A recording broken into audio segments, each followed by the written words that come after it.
Edian a course weekend ya yanti a nipe bi kikansem. Konkonseni wadi ya yedbeshemu. By, as I'm talking to you, I've acquired 50 acres of land, that is 250 plus of land, along the Flower Road, that is at Old Ningo area. But along that road, it's right on the road, I acquired 250 plus of land. My reason of acquiring this land is to build Igbo village in Ghana. I call it Amandi Igbo in Ghana. We'll build a village where we're going to build the palace of Igbo there, a huge palace. We'll build Igbo Town Hall there with about 2,000 capacity chairs and 100 rooms guest house. The essence of this guest house is most of the times our governors and our Igbo great leaders do come to Ghana. You know, they always go with their entourage. If they come to Ghana, their entourage will see where they will lodge for free of charge. What did the Igbo chief do wrong by buying land in Ningo? First of all, calling himself a king in Ghana is wrong. That's wrong. I agree with that.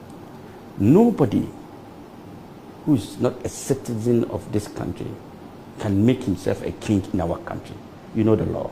It doesn't permit that.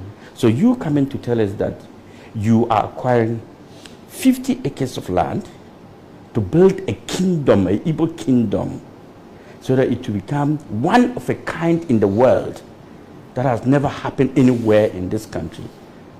Shows that we are loose. We are allowing everybody to take over everything. And you are going to build a kingdom that is going to determine who become president in Nigeria. In Nigeria? Yes. Kingdom in Ghana determines who becomes president in Nigeria. The ministers of state will all be coming and through that gate, and anybody who wants to acquire land or property who is a Nigerian will come there and acquire land and build as a Nigerian and leave. And that's an Igbo kingdom. Clearly. They are becoming another tribe in Ghana. Clearly, they are now rubbing shoulders with the kings of wherever they are getting the land from. And clearly, we are going to have a big problem in the future. Have you bothered to ask the kind of crime rate, then find out the associates of those crimes? And you will realize that 90% of every crime that is committed in this country, if you check the statistics, 90% is foreigners. And well, I don't know about that. 10 is Ghanaians. Armed robbery, foreigners. Nigerians have taken Kidnapping. over. Kidnapping, foreigners. Nigerians have taken over. Fraud, 419. Yahoo, what do you call it? Scams and everything. Fraud boys, they've taken over, they've manipulated the system. They are now the hierarchy of our nation in terms of anything. Right now, they're even killing landlords. They come, they rent your house, one person shows his face. Then 30 come and live there. Then 30 come and live. That's true. I hear that quite a lot. And when you joke, they kill you. Our ladies, they are killing them, using them for their so-called rituals.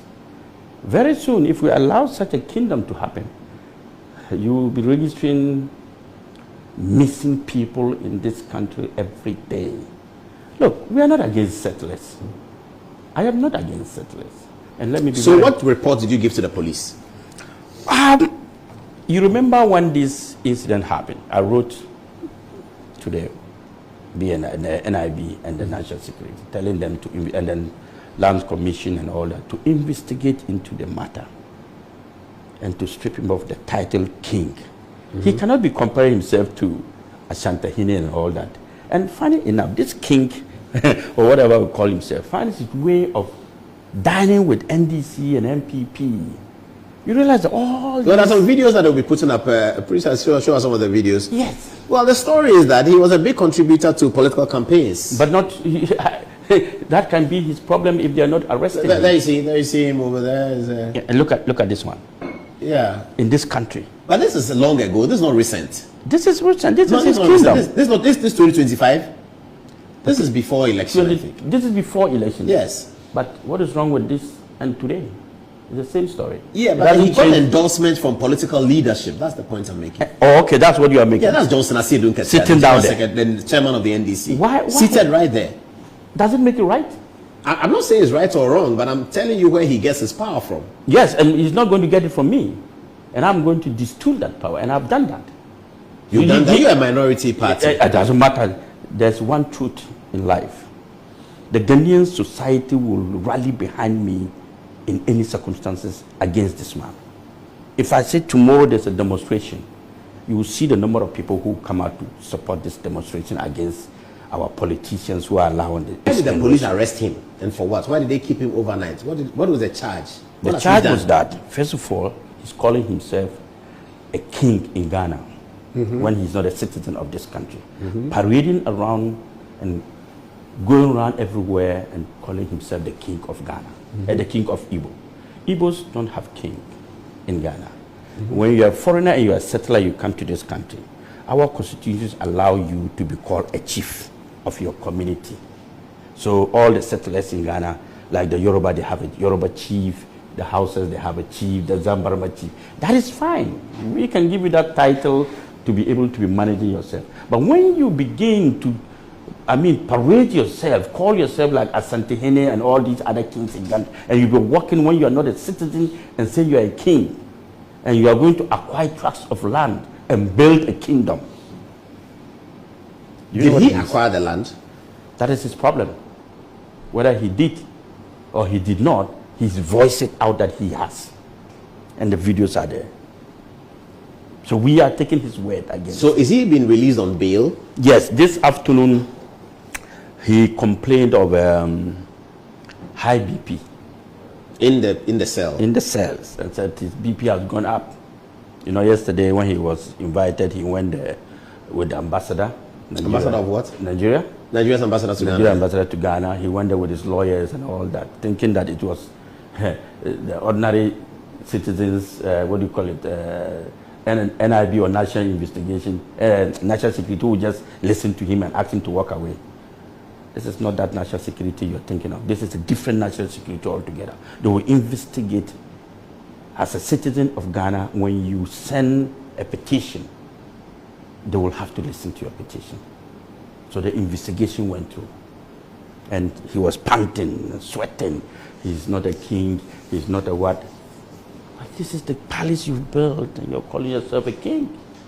You are causing mayhem in this country.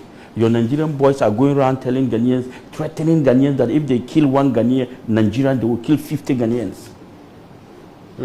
Your Nigerian people are going around telling Ghanaians that one Ghanaian has come to Ghana and Ghana is on fire. Can you imagine? If I show you videos of this man, he said we are uncultured as citizens. I'm sure I've sent some of the videos to you. Insulting the integrity of the people who has given you land to live, to stay. Can you do that in Nigeria? Is he an Igbo royal in Nigeria? No, he's not. He came here as an Igbo businessman selling cassettes. Are you serious? I'm telling you. Cassettes? Cassettes. And he made millions of CDs to buy land? He did not make millions of CDs. He brought in a lot of prostitutes. Prostitutes? Ladies. You know the Nigerian ladies on the, what do you call it, cycle and all that? I don't understand.